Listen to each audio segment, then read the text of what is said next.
E aí, meu amigo, tudo bom? Eu sou André Guerra, eu sou coordenador e professor do Probant. Além disso, eu treino candidatos para provas orais de concurso público. Estamos de volta para terminar de uma vez por todas os temas mais importantes do direito do consumidor. Aquilo que você precisa saber para a prova da OAB, para a prova de concurso e para atuar na área. Olha que beleza, condensamos tudo para você saber de forma objetiva e fácil aquilo que tem que saber.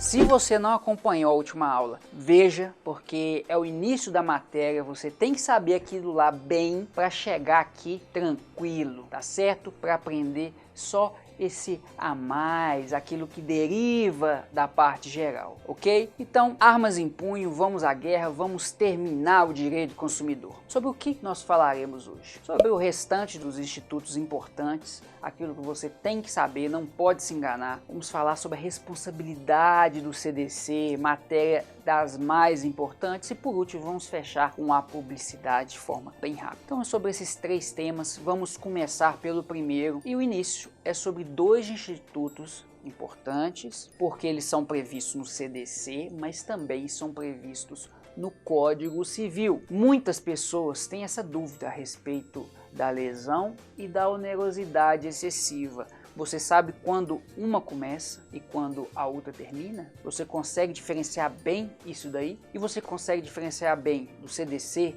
e do direito civil? Porque esses dois institutos são previstos de formas diferentes em cada um dos diplomas legais. Vem aqui comigo, vamos falar primeiro sobre a lesão.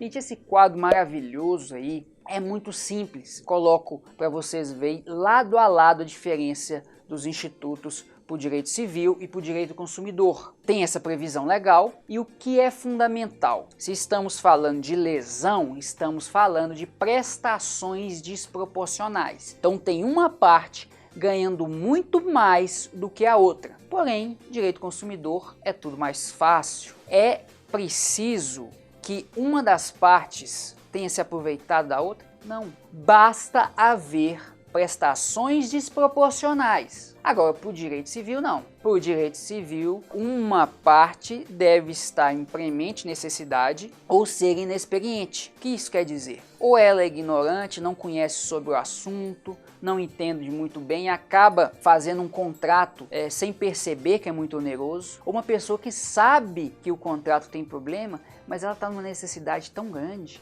que ela precisa assumir aquilo ali, porque ela vai morrer, ela vai perder alguma coisa importante. Volto a dizer, isso no direito civil. No direito do consumidor, não temos isso, basta que haja a desproporção. Qual que é o efeito? No Código de Defesa do Consumidor, a gente vai modificar essa cláusula, vai deixá-la proporcional. O contrato fica perfeito. Na lesão do direito civil, vai anular a porra toda, galera. Não, houve desproporção, aproveitou do inexperiente, aproveitou de uma necessidade, vamos cancelar essa porra toda. Se você não quiser cancelar, você tem que tornar esse contrato proporcional de novo. Mas de modo muito claro, existe a possibilidade de anular. Mas se a parte que está ganhando não quiser anular, deixa ser proporcional novamente. Muito fácil isso daí, né? Muito fácil, você não vai esquecer nunca mais. Anota essa tabela aí, por favor, anota essa tabela. Se você for meu aluno, não precisa anotar, porque tem no material bonitinho, material escrito ou em PDF, da forma que você quiser, ok? Continuemos. Vamos falar sobre a onerosidade excessiva, que se divide em teoria da imprevisão e teoria da base objetiva do negócio jurídico. Está acompanhando comigo? A objetiva é prevista no CDC e por ser prevista no CDC é mais fácil, é melhor para o consumidor. Precisa acontecer um fato superveniente, ou seja, no início do contrato, aquilo não estava para acontecer daquela forma, mas acabou acontecendo. Isso não muda. Tanto no direito civil quanto no direito consumidor tem que ser superveniente. Agora, a grande diferença é que no direito civil é necessário que seja imprevisível esse fato superveniente. verdade. Por isso, né, gente, que chama teoria da imprevisão, porque tem que ser imprevisto. Mas, professor, se é um fato que acontece no futuro, se é superveniente, ele não tem que ser imprevisível? Claro que não, porque as partes podem conhecer a área, pode conhecer como vai andar a economia, o que pode gerar, quais as consequências, o que está acontecendo, se vai começar uma guerra no Iraque, que o preço do barril de petróleo vai subir demais. Tem gente que sabe, que consegue prever a possibilidade de alteração. Se for previsto, não pode ser aplicado em previsão, mesmo que o fato for superveniente e cause esse grande desequilíbrio, essa onerosidade excessiva para uma parte, ok? Outra diferença: no direito civil, uma parte tem que estar em extrema vantagem. É uma prestação excessivamente onerosa para um e o outro recebe uma extrema vantagem. Então um se fode demais e o outro está no céu demais, tá? Vamos reequilibrar.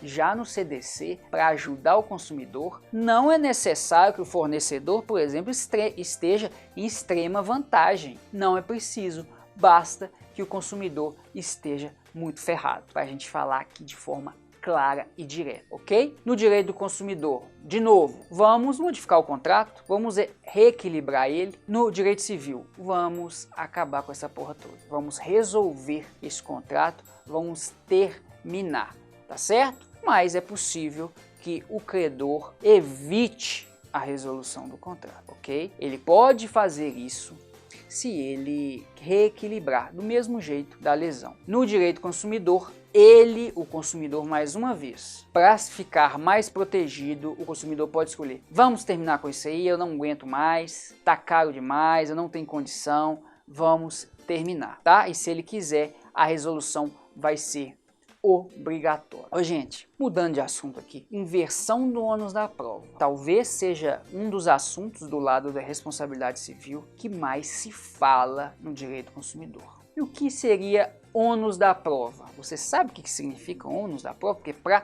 inverter o ônus da prova, você tem que saber o que é ônus da prova. E ônus da prova é aquela carga que uma das partes tem para conseguir provar os fatos que aduz. Então, se o autor fala alguma coisa, aconteceu de tal jeito, ele tem que provar que aconteceu de tal jeito. E o réu? Se o réu fala que não aconteceu daquele jeito, ele tem que provar que aconteceu daquele jeito. Isso é o ônus da prova. Cada um prova os fatos que alega, tá certo? Tem a regra do CDC, mas eu coloquei ele de forma bem resumida para você entender, você captar a ideia. Então, se a gente está falando de inverter o ônus da prova, eu falei que aconteceu isso e você que vai comprovar que não aconteceu isso ou que isso aconteceu daquela forma. Eu não vou precisar provar que aconteceu daquele jeito. E por que isso acontece? Porque no direito consumidor e de forma geral em algumas outras situações, em caso concreto, a parte que alega que aconteceu de uma forma, ela não consegue comprovar. Vamos supor, porque os documentos estão todos com o fornecedor, estão todos com a outra parte. Então é a outra parte que tem que comprovar, tá certo? Mas só é possível inverter esse ônus da prova se tivermos esses dois requisitos: verossimilhança da alegação ou a hipossuficiência. Se você não sabe o que é hipossuficiência, eu vou te dar uma na cara, porque no primeiro vídeo eu expliquei a diferença de hipossuficiência para vulnerabilidade. Se você não sabe, é porque não assistiu. Então você para esse vídeo, quebra esse computador, quebra esse celular, compra um novo e liga no primeiro vídeo. Então, havendo hipossuficiência, o juiz poderá inverter o ônus da prova.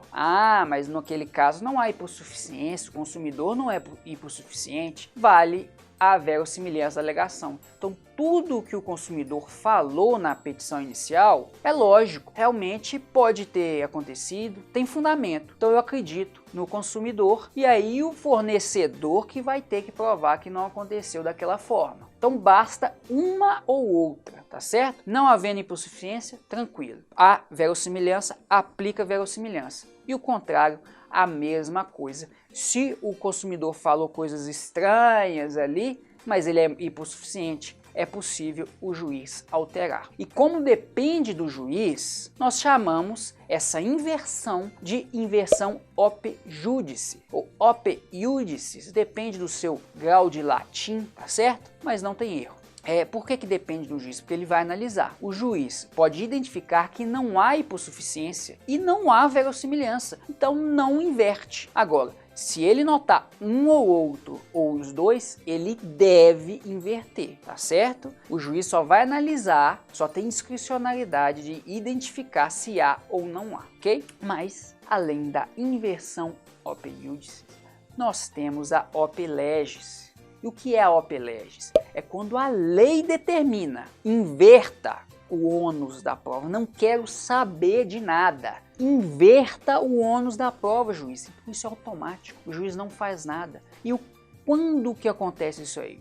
Acontece nos casos de responsabilidade pelo fato do produto, pelo fato do serviço e responsabilidade pela publicidade. Nesses 3 casos previstos pelo CDC, ocorre a inversão op legis. Okay? Agora, mudando de tema, já falamos de todos os institutos importantes, vamos falar sobre a responsabilidade consumerista. Qual que é a regra, gente? Em regra, nós temos a responsabilidade objetiva. O consumidor, ele precisa comprovar a conduta, que o fornecedor agiu e que essa atuação causou dano. Não precisa falar que o fornecedor agiu com culpa, que agiu de forma imperita, que agiu de forma imprudente. Não precisa. Basta que tenha agido, basta que tenha causado dano, basta que haja nexo de causalidade. Aquele dano foi causado por aquela conduta, porque não basta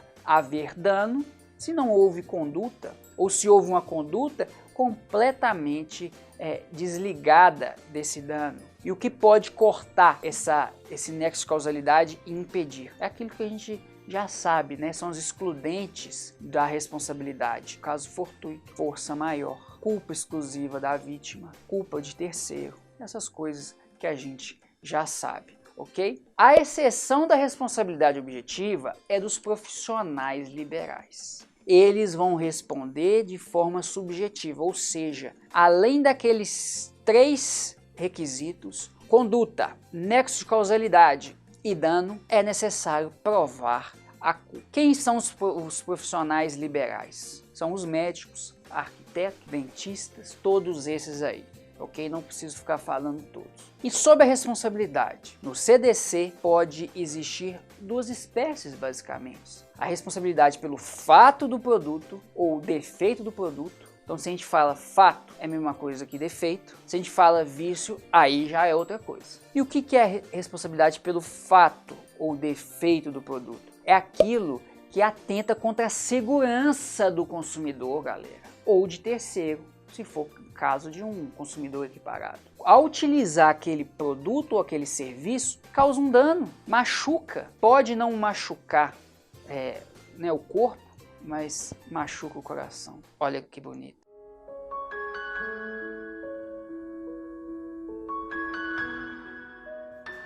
Pode causar alguma dependência, pode causar algum problema psicológico. Então qualquer dano que atinja a pessoa vai ser um fato do produto.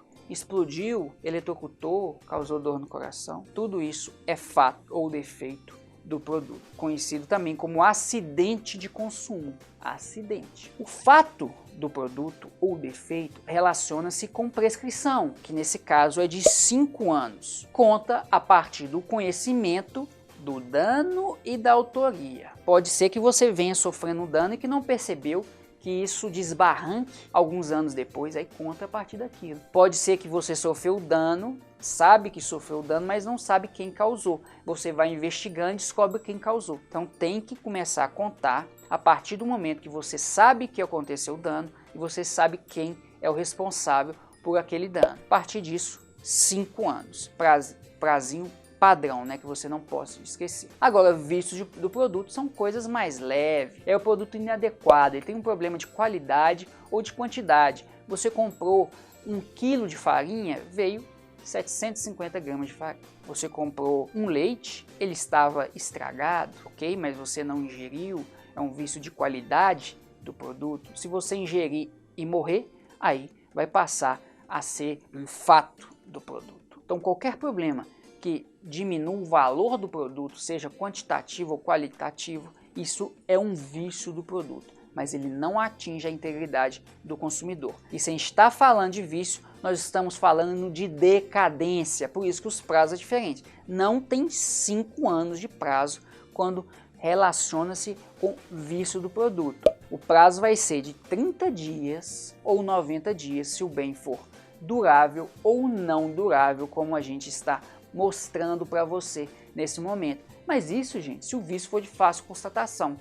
Você comprou um relógio analógico e ele veio sem ponteiro. A primeira vez que você olhou a hora, você viu que ele estava estragado, então isso é aparente. Você teria 90 dias para reclamar disso daí. Agora, se o vício não for de fácil constatação, o prazo é o mesmo, continua 30 ou 90 dias. Porém, começa a contar esse prazo do momento que você percebe que há o problema, que você percebe que há esse vício. Ah, professor, eu comprei um carro, 85 anos depois, ele deu um problema.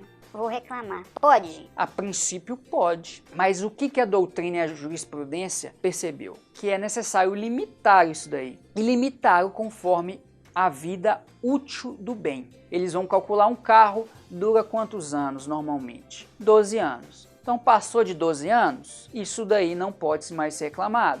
E aí você pode usar um celular. Qual a vida útil desse celular, deste modelo? É 1 ano e meio? Então ele deu problema com 2 anos? Não pode reclamar. No celular, gente, tem que durar pelo menos 5 anos. Então, até 5 anos você pode reclamar. O juiz e as partes vão a cada caso verificar a vida útil. E sendo um problema anterior à vida útil, pode reclamar. É o seu direito, tá certo? Você reclamando, seja vício de fácil ou não constatação, o fornecedor ele vai ter um prazo para consertar aquilo ali. Em 30 dias que há um problema, você não tem direito a exigir dinheiro de volta ou um produto novo, não. Você vai entregar o produto com vício, porque o vício é só de qualidade ou de quantidade, e o fornecedor vai ter a oportunidade de consertar e te devolver em pleno funcionamento. Ele tem 30 dias para isso, só que no contrato pode diminuir para até 7 dias ou aumentar para até 180 dias, tá? Então nesse intervalo tudo vale. Se não falar nada, são 30 dias, ok? E aí, passado esse prazo, não consertou, não deu conta, tá enrolando, aí chega a vez do consumidor. Ele vai poder escolher entre substituir o produto, eu quero um outro produto igual, se não existe um igual, um similar, né, com as mesmas funções. Eu quero a restituição do meu dinheiro, eu quero tudo de volta, pode ficar com esse lixo aí, ou o abatimento do preço. Não, então você me devolve, não está funcionando do jeito que eu queria, mas você pode me devolver e eu quero receber metade do meu valor, porque eu só estou usando metade do produto, ok? Então o consumidor que vai escolher o que para ele é necessário. Às vezes ele não quer devolver, às vezes ele compra um carro, o carro não consegue abrir as janelas, por exemplo. Só que ele precisa daquele carro, então ele fica com o carro e ele abate o valor perdido com esse problema nas janelas, mas o resto do carro ele utiliza. Agora, pode ter gente que não, eu preciso das janelas funcionando porque eu não gosto de ar-condicionado. Aí ele pode pedir a devolução do dinheiro ou a substituição por um outro carro, ok? E agora vamos passar para publicidade para a gente fechar bonitinho esse conteúdo. Você tem que saber a diferença entre publicidade enganosa e abusiva. Quase ninguém sabe, gente, quase ninguém. Mas olha o que eu preparei para vocês. Só isso que você precisa saber. Nosso editor, nosso amado editor, que nós nos tratamos com uma cordialidade incrível, esse grande filho da puta.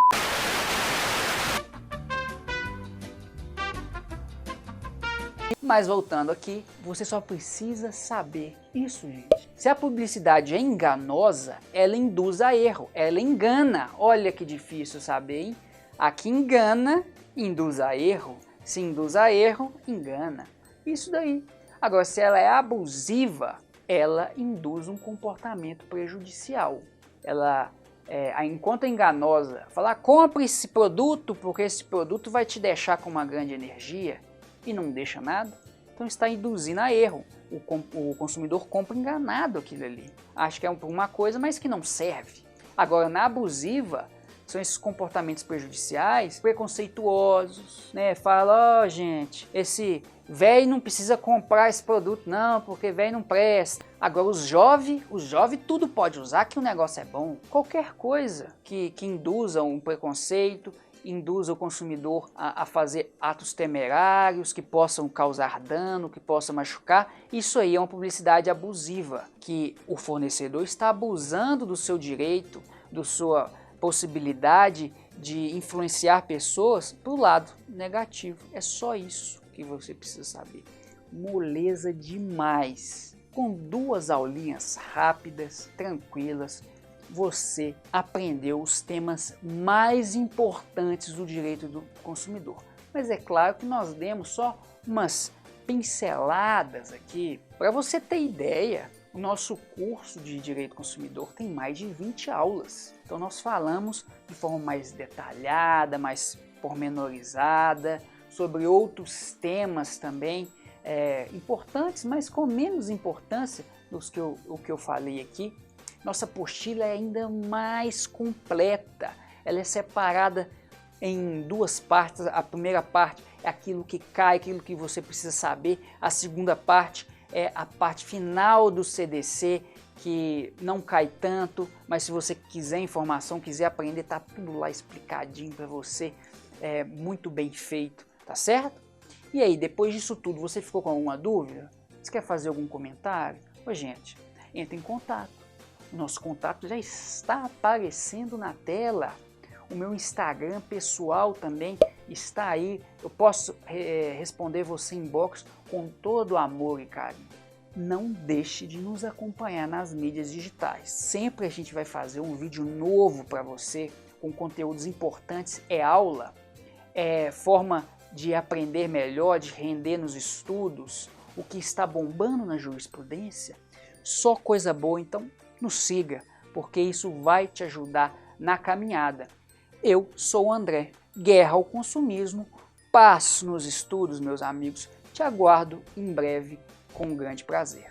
Até a próxima!